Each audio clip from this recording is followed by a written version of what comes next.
Okay. Hi, Kim. Okay, so on behalf of Museumhive, I'd like to welcome you guys, both in real life and online, to the second installment of Museumhive.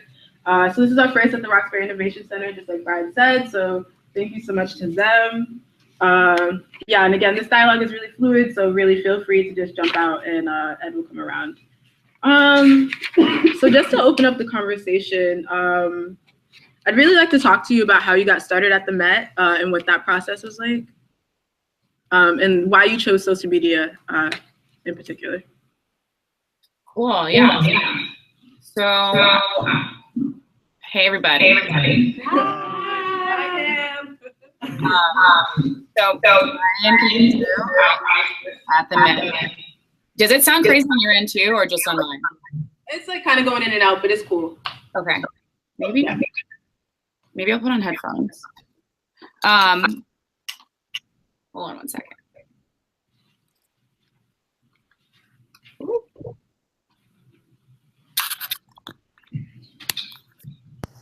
I don't know if this helps. It does. Okay, cool. So I have been here at the Metropolitan for almost 2 years. But before that, I was bouncing around a bit at smaller arts organizations. And what really got me into that work was an interest in sharing information online. My career really started back in 2011 when I started my blog, Black Contemporary Art. And it started as a hobby, really. So I created a Tumblr page because I was interested in sharing artwork by artists of African descent. And as an undergraduate at Smith College, it was kind of my outlet for sharing the information that I'd previously learned at an internship at the Studio Museum in Harlem. But it became so much more. It became just like a part of the fabric of my everyday. And so when I ended up graduating from school, I had no idea what I was going to do, like most college grads, and was given an opportunity to be a fellow in the digital communications department of Creative Time, which is a public arts organization in New York. And that summer there was really formative because it gave me an opportunity to work at an institution that didn't have a physical space. So digital communication was imperative to being able to direct people to exhibitions and for them to just have a general understanding of what the org was up to, and then also understanding it as a really important organization historically. So working in an organization that very intimately understood the impact and role of social media is really why my career has been so sustainable for a while, because after there, I worked at some other organizations, which, as you guys probably know, because you work in the arts, not everybody's super on board with social. So I was really lucky to have my first stop in the art world be somewhere where they were like, oh, this is the bread and butter of what we do. Digital communication is the most supreme wayfinding device that we have.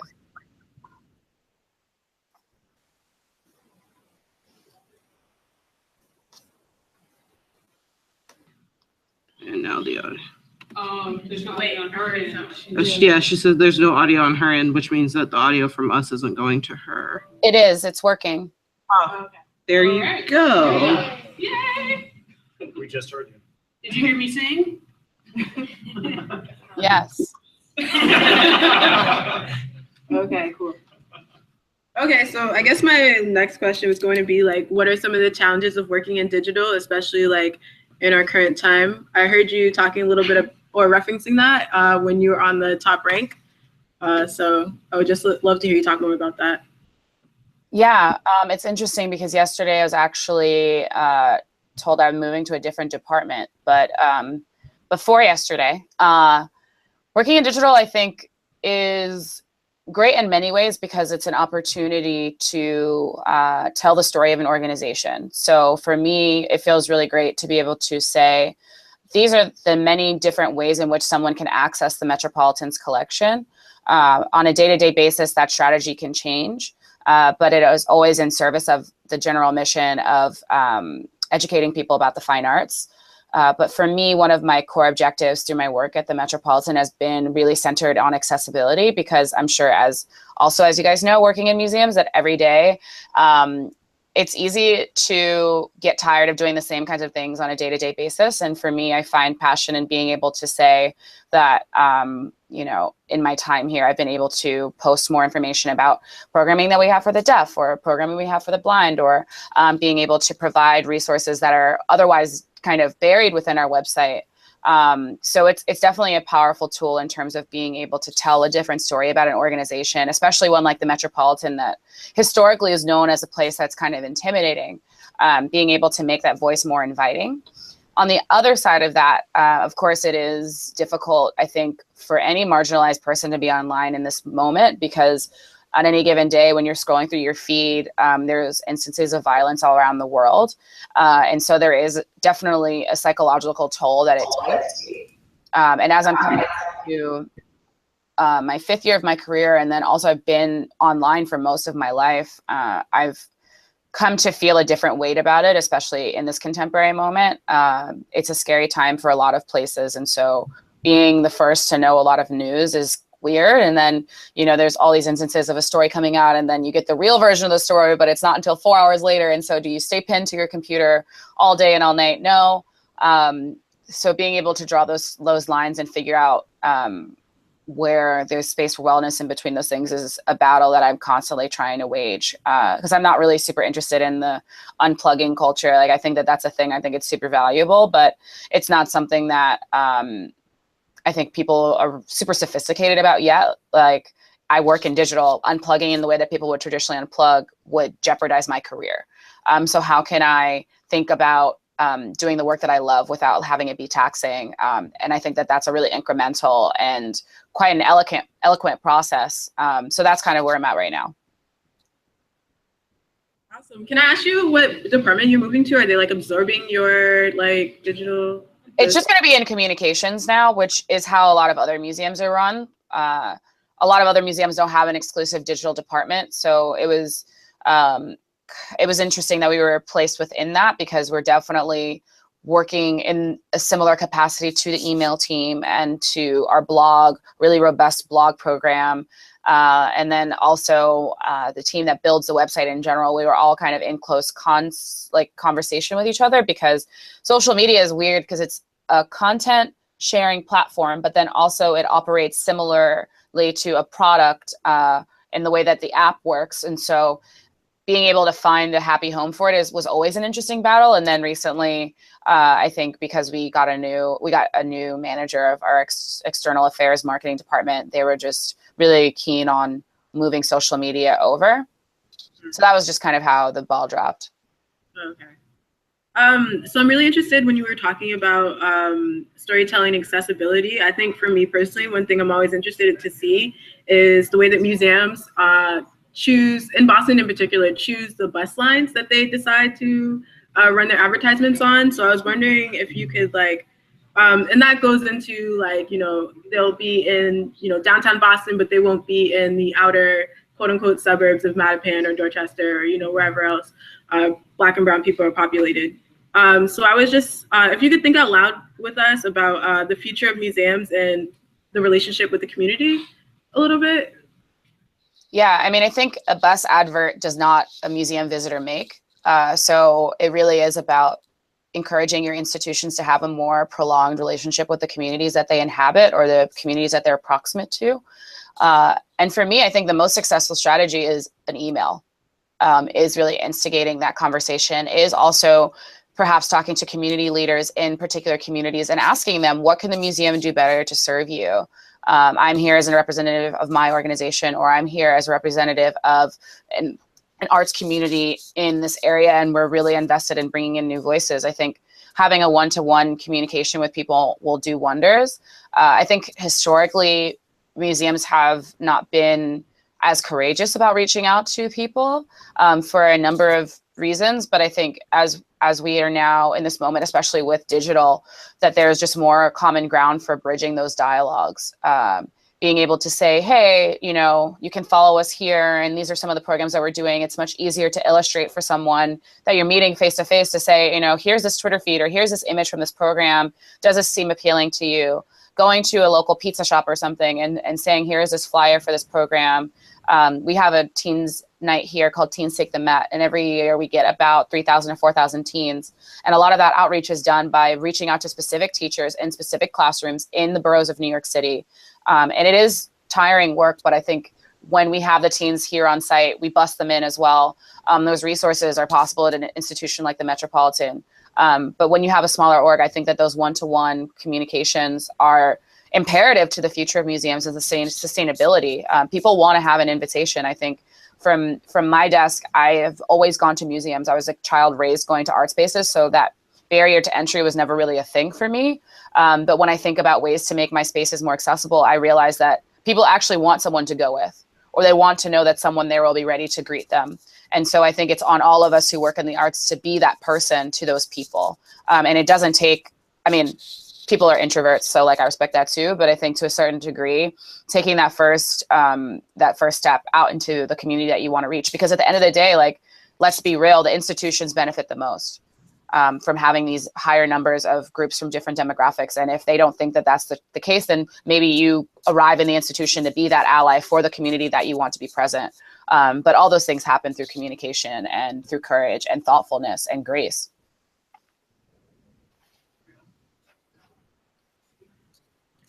Turn it over to the crowd? Yeah, totally. Okay, so questions anyone wants to ask Kim? I have a question, but I got to think about how to phrase it in my head. Let's just check and make sure she can actually hear you. Can you hear me? Yeah, I can hear you. All right. So my question is, I work at a very small historical house, and we, I think, constantly struggle with how do we pull in a crowd of people and utilize our time and staff most wisely. But the focus tends to be on people with money rather than the audience that is around our museum, which is not necessarily money. So how do we balance that? Because we always need to be funded, but then we also want to be a place for the community. So where do you have feedback for how to approach that in a digital way or any relationship? Yeah, I mean, it's not my area of specialty, so this is all just take it with that. But I do think that there's something really important in, you know, I don't know what the resources are for your organization, but if there's an opportunity to, you know, reach out to 1 to 5 community organizers in your area, bring them in to say, you know, this is what we have planned at this historical house for the next few months. Do any of these things sound appealing to your respective communities, or to make the space available if you have a space for them to host a dialogue? But thinking more creatively about how to work with individuals, I think, is the best use of time. And like I said, initiating a dialogue, I think, just goes a long way. I think reaching out to people and saying, hey, this is what's going on, makes a big difference. When I was working at the Studio Museum, it was so crazy to be right on 125th Street. And the number of people who walked past the museum every single day had no idea it was a museum, had no idea that it was a museum that had been in the neighborhood for almost 50 years, and that it was a museum that was dedicated to Black culture. I think oftentimes in the arts and in these, I mean, houses and institutions, it's really easy to forget that people don't know what the hell we're up to. And so we have to slow down and say, this is what we're doing, and not in a patronizing way, but just in a way of saying, like, I am committed to this work. And so I could talk all day about it. And we want you to feel the same passion too. And so I think that it's really that extension that makes the difference. Next question. This is your chance. You have a one-on-one with Kim. I have a question. Come on, man. You're not shy people. So, Yeah. all right, Sierra. You can go there. Well, my other Those question is introverts, about collaborations. So I love your work, the Black Arts Incubator, and like also what I've seen so far with Black Futures. And I learned this word yesterday called transversal. And so like your practice, I guess, would be described as transversal. So if you could talk about like how you arrived at those collaborations and like how you even chose, you know, the people that you worked with, like all those kinds of things. Yeah, for me, I've always been interested in working with others. When I started my blog 6 years ago, I had all of the inspiration for it, and all the information and tools that I had when I first began were born out of collaborations and born out of people being generous with me and their time and their information. So from understanding that Tumblr was a platform that was able to use, my friend Grace Michelli showed me Tumblr. When it comes down to the artists that I knew, I learned them when I was at the Studio Museum in Harlem. And when I went to Tumblr to fuse those two things together to build something, I knew that I didn't know a lot, but that other people might want to go on this journey of learning with me. And so the blog that I run has always had contributors. And a lot of those collaborations were digital. And it was so crazy to be working with someone for 2 years on a project and never actually having a conversation, but only letting the images do the talking for us. And then in the last year, actually last 2 years, I've started to work with other people in my community. The Black Art Incubator project started from a conversation I had with my colleague, Jessica Lynn. And we sat down as two young women in the arts about the same age who had worked in organizations of varying sizes. And we just talked about the things that we wanted to see change. We talked about the things that we were confused about. And I think that especially when you talk about working in a smaller organization, or when you talk about this moment when working in the arts is a career choice that's even more at risk than it's been in the past, which is absurd, having a community of people to really talk through ideas is impactful.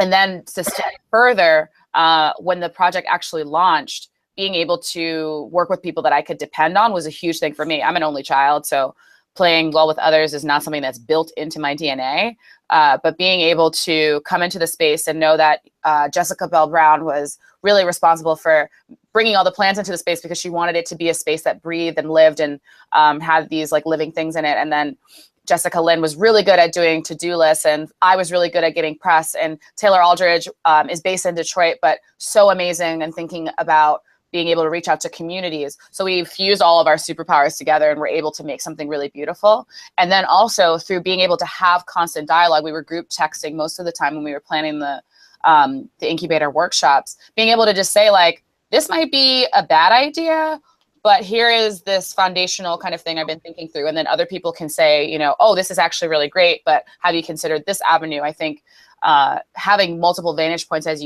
you come to take on something is really impactful. And then with the book project, Jenna and I, from the moment that we met, that was what we were doing.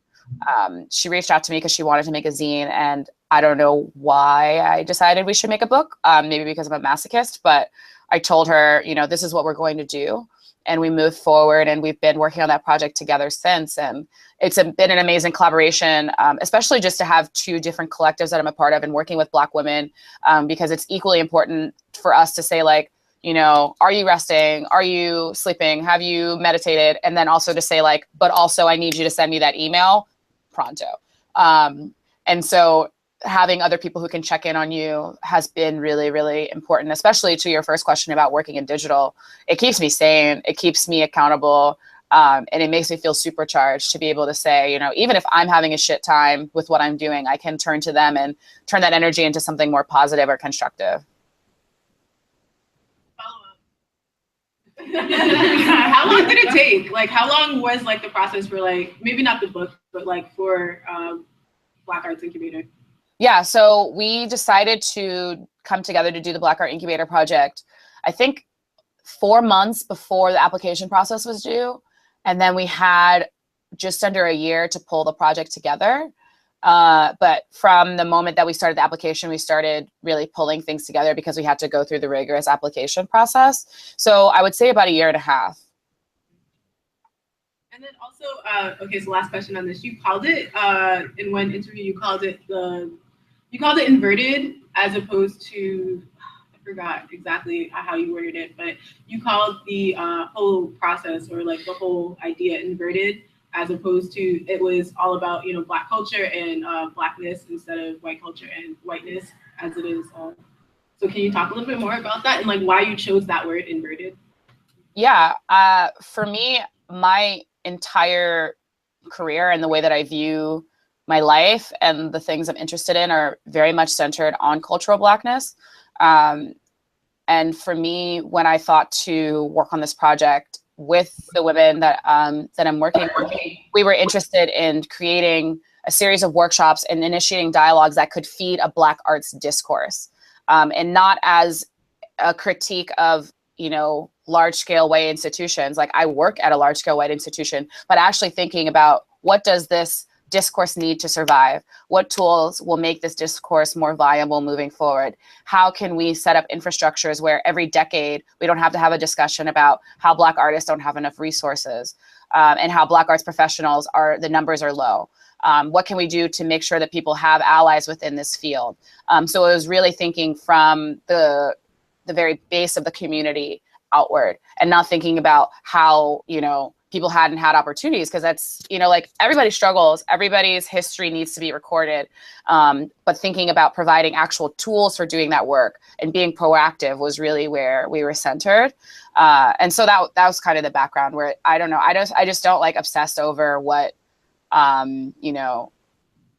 things that larger institutions have, and thinking about like, woe is me, kind of like, fuck that shit. Like, I'm really more about, in what ways can these resources be redistributed, and what ways can these strategies be applied elsewhere to be able to better facilitate and foster new communities, new voices, or old voices that need to be rewoken, or, things that we may have missed. So that's kind of my MO.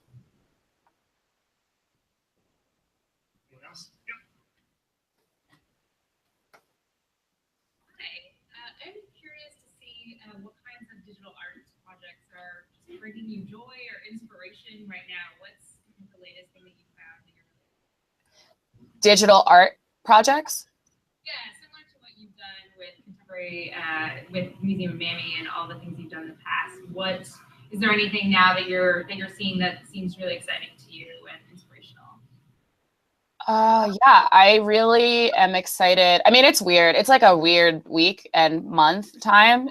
But I think for me, I'm really excited about, I just like people. Like, I think right now I've been in a position to have really good conversations with folks, because like after the Whitney Biennial, half of New York lost their minds.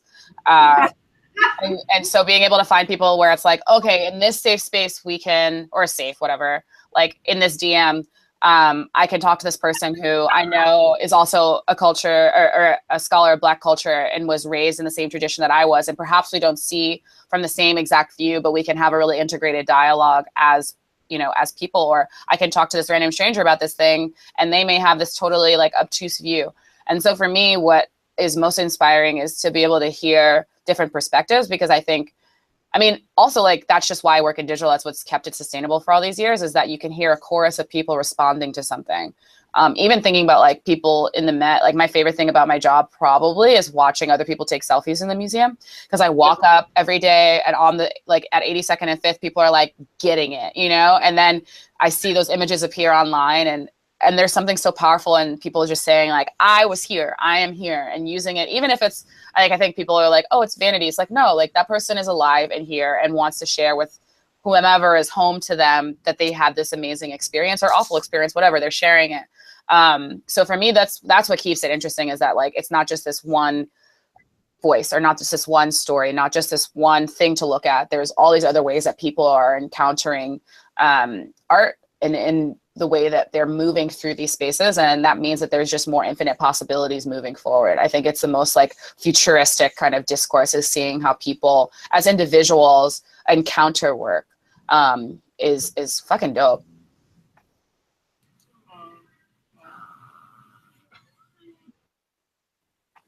Uh-oh. We're having a real band. Hang on a second. We're slowing. Let's see if we're on the right network here. Oh, you guys are back? Yeah, I think so. You got really slow for a second. Okay. I'm going to ask a question if nobody else is.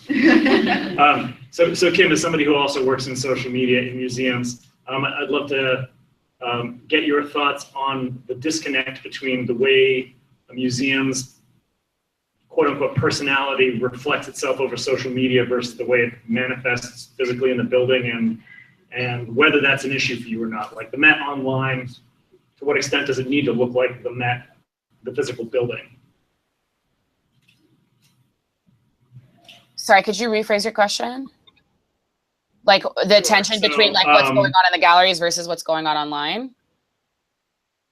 Yes, and whether that's a tension that we just need to get over, or whether the quest for making the two or worrying about the two not lining up exactly is something that is a real thing? Yeah, I mean, I think for the Met, it's a very particular dance because in so many ways, it's an institution that exists out of time. So because the museum is equally a space for education, is equally a place with a collection, it's also a place that people associate in a kind of a brand-like way. So I think people don't understand all of the vastness of what the museum has. There's no way to even begin to comprehend. I've been at the museum for 2 years and I still find stuff and I'm like, what? So for me, it's really about being able to provide intimate access to some of the things that are going on here. I think that Facebook Live has been really instrumental in being able to do that work because it creates a very specific door into what's going on here. So I can do a tea demonstration with someone who is doing a pop-up and she's like a sommelier of tea. And that's something that's unconventional in a museum space, but also something that's very really happening in our galleries. But when it comes down to that one-to-one relationship, I don't think that there's any way to do it because if you're looking at it on social, you're probably not there. And so it's really about being able to illustrate the possibility of visiting, to illustrate the possibility of what the museum is intent to do, and then also to really illustrate the mission as it's being enacted through your programmings, through your exhibition, and through the work of your staff. All right, we got a couple more. I had a question that's a little bit related to that. So there are some museums that try to change their image through digital. So they want to attract a specific audience. And so they put photos of that audience. They promote programming that would attract those individuals. But once someone actually gets to the museum, it might not exactly be what they're expecting. So do you feel like that's a legitimate way to the museum to market themselves in order to get the audience there that they want? Or do you feel like it's a little bit disingenuous? Yeah, I mean, I don't think it's disingenuous if it's like a real photo. If you're like cropping in Rihanna and she's not actually there, then you're like, okay, that's bad. But I do think that I think about the digital imprint of a space like SF MoMA, circa like 2013 to 2016, when Willa Corner was there. You would have thought that the SF MoMA was as big as the Pacific from the way that she was working on that social channel. And then you realize that it's actually quite a petite organization. So I think that digital is an opportunity to be able to bring life to the collection in ways that the collection never could move. Like I think a lot about sharing works of art that aren't on view, or sharing things that you actually wouldn't see if you come through the doors. So I think that there's not anything disingenuous about it. It is really being able to say, these are resources that we provide. Because I think a lot of times too, as I observe other people on social, that we don't spend enough time sharing actual resources like educators' guides, things that people can take into their own kind of their own spaces. My mom goes to this amazing church in New Jersey. And one of the key things that they really push to their congregation is not necessarily within the church worshiping God, but really talking about like, in what ways are you worshiping outside of the institution? And I think that that definitely relays over to the museum world where it's like, we obviously all love art, duh. Like we take these ridiculously low salaries and work these ridiculous hours in the service of these things that we really love. And so in what ways can we do that outside of work? And I think that digital brings legs to that possibility.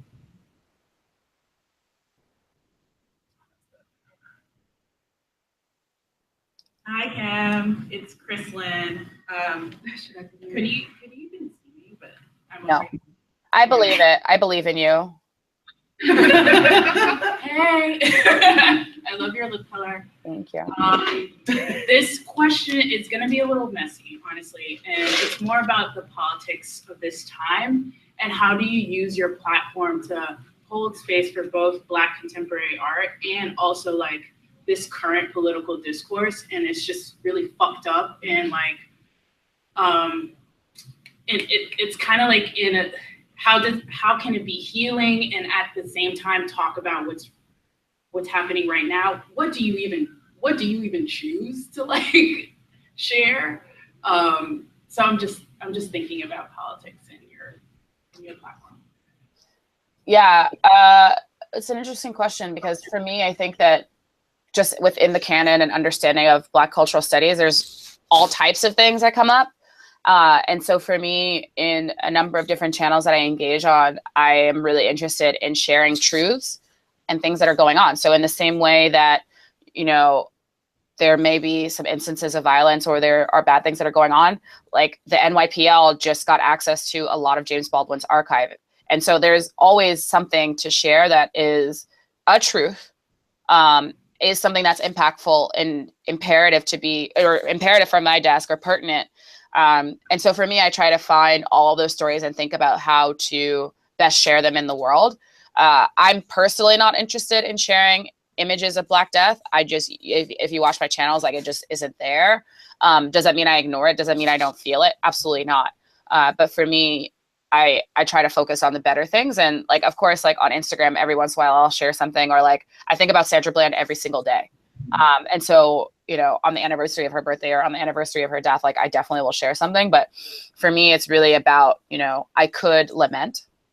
I could, you know, have a very different type of tone, but I feel like within the canon of someone like Zora Neale Hurston, like I'm really busy sharpening my oyster knife and thinking about how better to use these tools of digital communication to tell a multitude of Black stories, because it's imperative. I think it's just something that we all, our own respective stories that relate to our own communities and communities unlike ours, to be able to say like, this is what's going on right now. I think our digital imprint right now is so huge and there's so much potential with very little effort. And so I try to, as a person who's an expert in this, like do it excellently. All right. Anyone else? Questions? All right, Sarah, we have one more chance. Another question? Do I have any more? Well, the timing is perfect because it's just about 8. So Yeah, definitely. do you want to wrap up and thank Kim? Yeah, of course. All right, well, I don't know if I need it. Well, I guess that's all the questions everybody has. Thank you so much for sitting with us. Oh, wait, Nia has a question. Hello, Kim. This is Nia. How are you? Hi, Nia. Hi. So actually, this is less of a question and more just a request. Do you have a final statement for the group?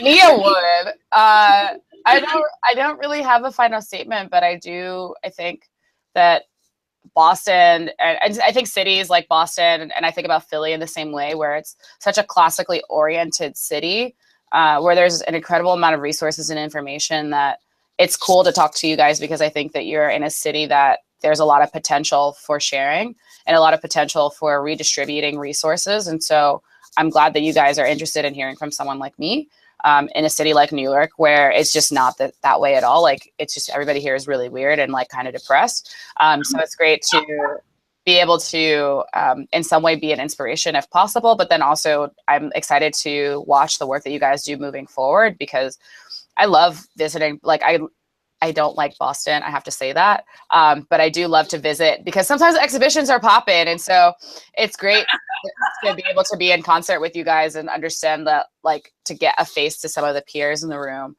is really important and impactful. So that's my spiel. Woo! Word. Well, thank you so much for talking to us. Yes, thank you all too. And yeah. You want to plug like for the work you're doing in Museumhive? It's very exciting. Word. Thank you to everybody. Nima, IMLS, the Institute of Library and Museum Services. I said it. And all those great people, the RIC. Thank you to them too. But yeah. All right. I think that's it. Bye. All right.